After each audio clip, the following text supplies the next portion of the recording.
So hello everyone, welcome to commerce with Vaishnavi. And आज की इस वीडियो में हम कवर करने जा रहे हैं बिजनेस ऑर्गेनाइजेशन का पार्ट 3। 2 पार्ट्स हमने ऑलरेडी कवर कर लिए हैं बिजनेस ऑर्गेनाइजेशन के, तो ये वाला पार्ट 3 होगा एंड इसके 1-2 पार्ट्स और आएंगे। उसके बाद हमारा यूनिट 1 कम्प्लीटली फिनिश हो जाएगा। अगर आपको वीडियो पसंद आती है मेरी तो उसको लाइक कर दीजिएगा एंड आप चैनल को भी सब्सक्राइब कर सकते हैं अगर आपको मेरे साथ बने रहना है आपकी एंटायर जर्नी में। So let us get into the video. So सबसे पहले हम स्टार्ट कर रहे हैं बिजनेस ऑर्गेनाइजेशन का यूनिट 1। हमने 2 पार्ट्स ऑलरेडी से कवर कर चुके थे। सबसे पहला टॉपिक हमारा होगा इसके अंदर evolution of business organization. Evolution मतलब over the period of time चीज़ें कैसे चेंज होती हैं, उसको हम ओव्यूलेशन बोलते हैं। इसकी डेफिनेशन होगी business organization refers to the way business activities are planned, managed and controlled to produce goods and services for society। मतलब क्या है कि बिजनेस ऑर्गेनाइजेशन को हम कैसे, उसकी एक्टिविटीज़ को हम कैसे प्लान कर रहे हैं, कैसे मैनेज कर रहे हैं ताकि वो सोसाइटी को हमारे गुड्स एंड सर्विसेज प्रोवाइड कर पाए। The ovulation of business organization explains how business changed from small family activity to large multinational corporation over different historical periods। कैसे छोटी जगह से हमने बड़े प्लेटफॉर्म पे बिजनेस ऑर्गेनाइजेशन को चेंज करा है, हम उसको पढ़ेंगे। The development of business organization took place gradually due to changes in technology, trade, transportation, communication and industrialization and customer needs। कैसे कैसे बिजनेस ऑर्गेनाइजेशन हमारा चेंज हुआ है, हम उसी के बारे में बात करेंगे। सबसे पहले यहाँ पे हमारा आता है एंशिएंट पीरियड। एंशिएंट पीरियड में सबसे पहले क्या होता था, बार्टर सिस्टम होता था। बार्टर सिस्टम क्या होता है, जिसमें मनी इन्वॉल्व नहीं होता, सिर्फ और सिर्फ गुड्स इन्वॉल्व होते हैं या सर्विसेज इन्वॉल्व होती है। सपोज कि जैसे मैंने यहाँ पे एग्जांपल दिया है, a farmer exchange wheat for clothes. अगर मुझे वीट चाहिए, सामने वाले को क्लोथ्स चाहिए,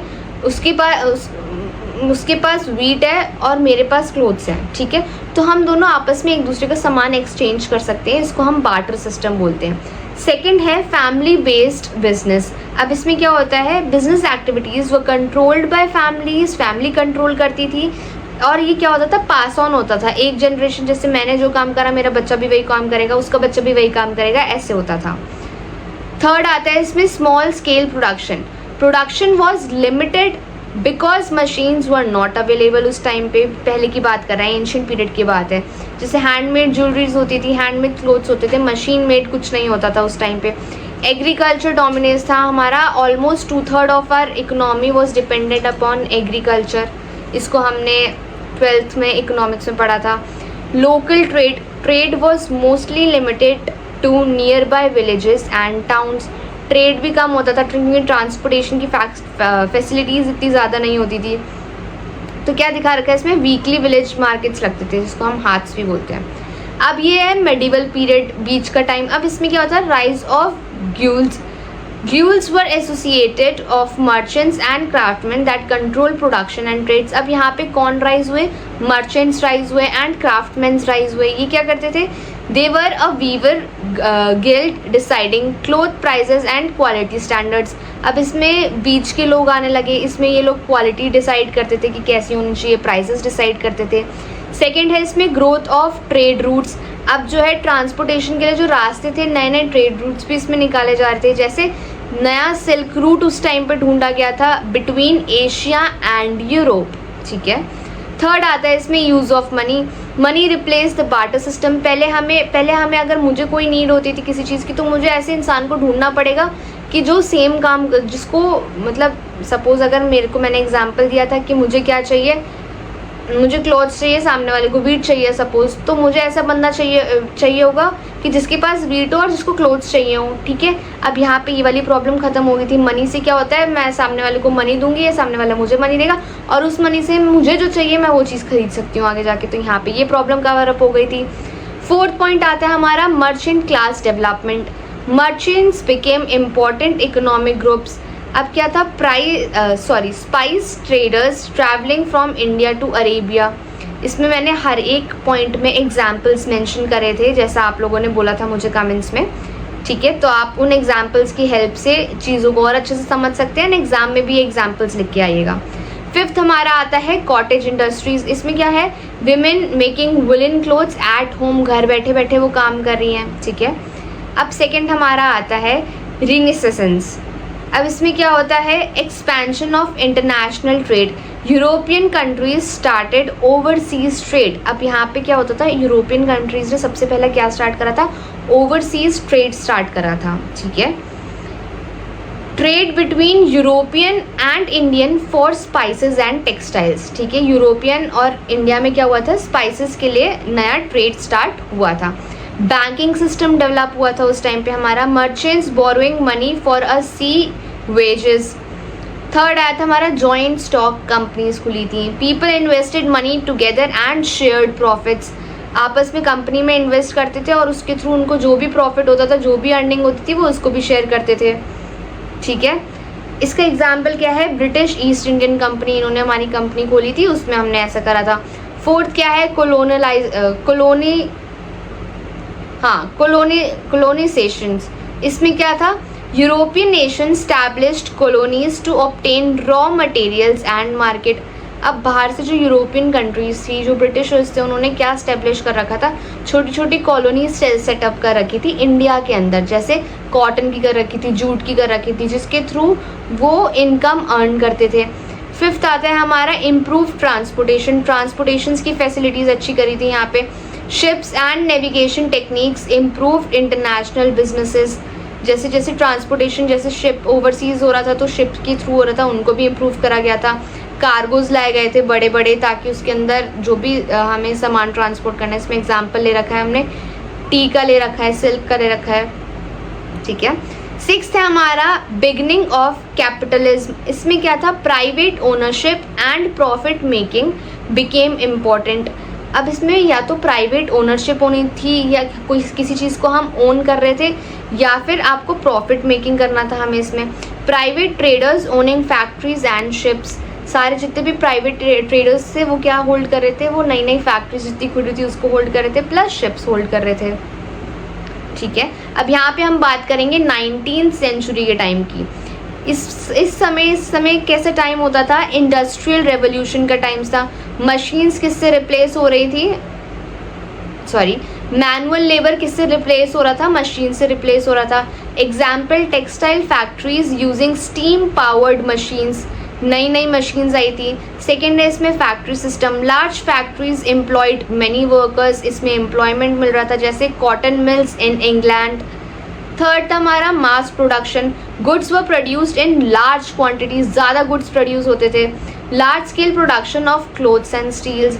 फोर्थ है हमारा railway and transport development. 19th century में हमारा 1950 में हमारी ट्रेन डेवलप हुई थी। 1951 में फर्स्ट ट्रेन चली थी हमारी मुंबई टू थेन, ठीक है। Railways transporting coal and raw materials. Fifth है हमारा growth of corporations, large companies with many owners emerged. Ford motor company producing cars on large scale, इसका एग्जाम्पल है। फाइन, ये हमारे 19th सेंचुरी की बात है, जिस टाइम पे क्या हो रहा था, इंडस्ट्रियल रेवोल्यूशन हो रहा था। मैनुअल लेबर रिप्लेस हो रही थी, किससे हो रही थी, मशीन से हो रही थी। जो लोग हाथ से काम करते थे वो किससे रिप्लेस हो रहे थे, मशीन से हो रहे थे। अब हमारी बात आती है 20th सेंचुरी की। इसमें क्या है, scientific management, business started using scientific methods to improve efficiency. अब जो नए नए बिजनेस स्टैब्लिश हुए थे 19th सेंचुरी में, वो नई नई चीज़ें इन्वेंट कर रहे थे कि हम कैसे अपने बिजनेस को और अच्छा बना सकते हैं। इसका एग्जाम्पल है time and motion studies in factories, time को स्टडी करने लगे कि वर्कर्स का कैसे क्या टाइम डिस्ट्रीब्यूट करना है, उसको अच्छे से समझ रहे थे वो लोग। सेकेंड है assembly line production, production processes were divide into specialized task. हर एक प्रोडक्शन डिपार्टमेंट को अलग अलग सॉर्ट ऑफ टास्क प्रोवाइड करे जा रहे थे। Example, car manufacturing assembly lines by Ford motor company. Third है हमारा rise of multinational companies, MNCs का। कंपनीज एक्सपैंडेड ऑपरेशंस इंटरनेशनली, जो एक कंट्री में होती है उसके बाद वो चाहती हैं कि वो अपने आप को एक्सपैंड करे, तो वो दूसरी कंट्रीज़ में भी जाती हैं। एग्जाम्पल है कोको कोला। फोर्थ है हमारा labour rights and trade unions, workers demand better wages and working conditions. अब जब वर्कर्स ज़्यादा काम कर रहे थे, ज़्यादा प्रोडक्शन हो रहा था, तो वर्कर्स की भी अपनी डिमांड थी, उनको पता था कि हम नीड में, तो वो चाहते थे कि हमें वेजेस बेटर मिले, हमारी वर्किंग कंडीशंस अच्छी हो, हमें अच्छा खाना मिले, सपोज अगर वो वहाँ पे रह रहे हैं, हमें अच्छी रहने की जगह मिले, हाइजीन मिले। Factory workers forming labour unions, वो अपने आपस में लेबर यूनियंस बनाने लगे कि हमारी इतनी वेज, इतनी सैलरी तो स्पेसिफाइड होनी चाहिए। फिफ्थ आता है इसमें technological innovation, electricity and machines increased productivity. अब इलेक्ट्रिसिटी उस टाइम पे हर फैक्ट्री को प्रॉपर मिल रही थी एंड मशीन्स भी आ गया था, क्योंकि 19th सेंचुरी में इंडस्ट्रियल रेवोल्यूशन हुआ था हमारा, ठीक है। तो उस टाइम पे क्या हुआ था, इलेक्ट्रिसिटी और मशीनरी सिस्टम हमारे उसमें आ गए थे, बिजनेसेस में, फैक्ट्रीज में आ गए थे। एग्जाम्पल है इसका इलेक्ट्रिक पावर्ड मैन्युफैक्चरिंग प्लांट्स आ चुके थे उस टाइम पे। फोर्थ आता है हमारा इसमें मिड 20th सेंचुरी। हमने 19th सेंचुरी पढ़ लिया, हमने 20th सेंचुरी पढ़ लिया, अब हम मिड 20th सेंचुरी की बात करेंगे, जिसको हम और क्या बोलते हैं, पोस्ट वॉर बूम, ठीक है। After world war two industries expanded rapidly and consumer demand increase, ठीक है। इसमें सबसे पहला आता है रैपिड इंडस्ट्रियल ग्रोथ। इसमें क्या है, countries rebuild industries and infrastructure. Companies ने क्या करना था, अपने इंफ्रास्ट्रक्चर को, अपने उसको वो और डेवलप करने लगे।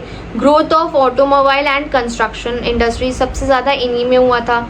सेकेंड है इंक्रीज इन कंज्यूमर गुड्स, जो लोग डायरेक्टली कंज्यूम करते हैं उनको इंक्रीज करा गया था। Business produce house hold products in large quantities, consumer goods ज़्यादा प्रोड्यूस हो रहे थे in place of war goods.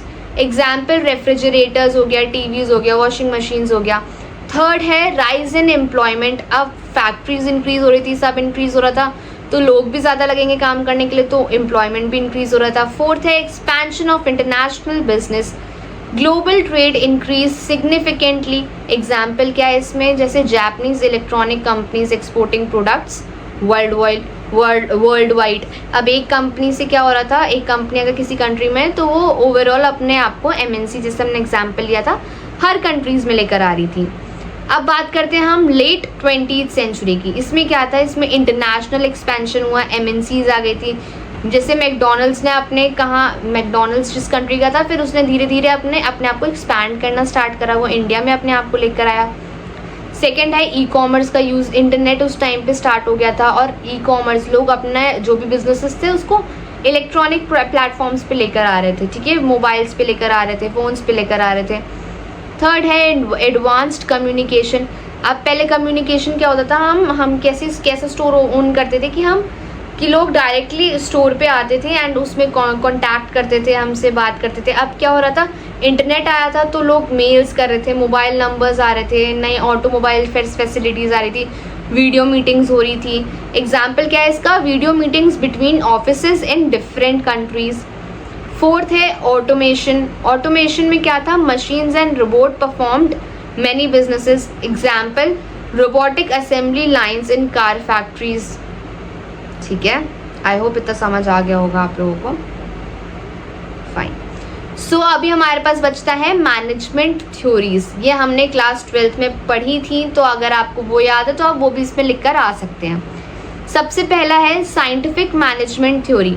उसमें है, इसको किसने दिया था, फ्रेडरिक टेलर ने दिया था। टेलर आप लोगों ने पढ़ा होगा, टेलर ने दिया था इसको। Given by Frederick Taylor and focused on improving workers efficiency, ठीक है। एग्जाम्पल क्या है, स्टैंडर्डाइजिंग फैक्ट्री टास्क। सेकेंड है एडमिनिस्ट्रेटिव मैनेजमेंट थ्योरी, इसको हेनरी फ्योल ने दिया था एंड इनका क्या था कि ये प्रिंसिपल ऑफ मैनेजमेंट पे फोकस करते थे।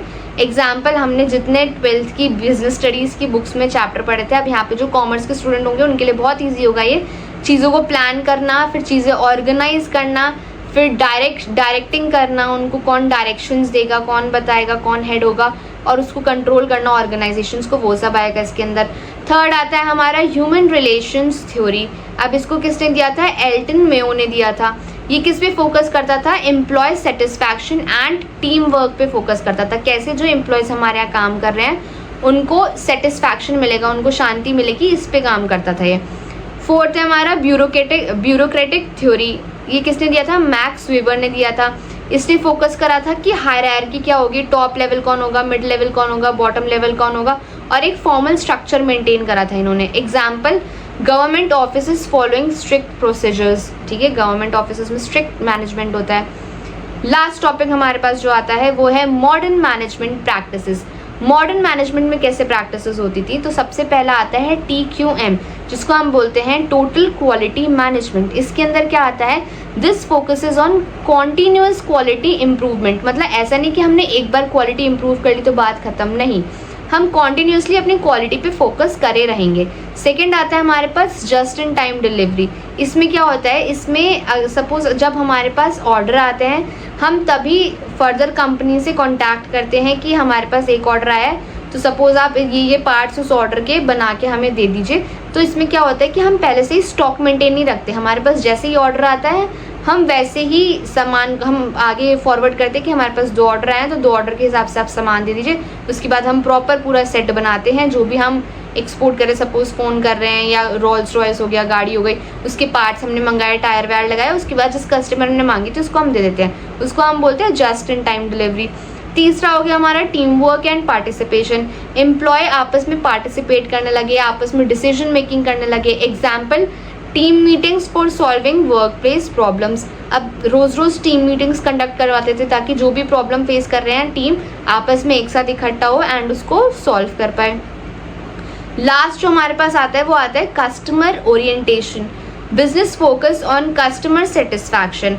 अब जिसको भी हमने सर्विसेज प्रोवाइड कराया है, जिसको भी हमने गुड्स प्रोवाइड करा है, अल्टीमेटली वो कस्टमर के पास जाएगा। अब कस्टमर हमारे पास रिपीटेडली कैसे आएगा, हमारा परमानेंट कस्टमर कैसे बनेगा, अगर उसको वो गुड या सर्विसेज अच्छी लगी हैं, ठीक है। उसके लिए हम क्या प्रोवाइड करते हैं, कस्टमर ओरिएंटेशन, कस्टमर सेटिस्फैक्शन के लिए सर्विसेज प्रोवाइड करते हैं। जैसे हर कंपनी, आप चाहे शैम्पू प्रोड्यूस करो या आप कुछ भी प्रोड्यूस करो, तो क्या होता है कि वो different type of customer services provide करते हैं, ठीक है। सो हमारा यहीं तक था यूनिट 3 एंड नेक्स्ट वीडियो में हम बाकी लेक्चर्स कवर करेंगे। आई होप आप लोगों को समझ आया होगा। समझ आया तो वीडियो को लाइक कर दीजिएगा, चैनल को सब्सक्राइब कर दीजिएगा and thank you so much for watching. Bye.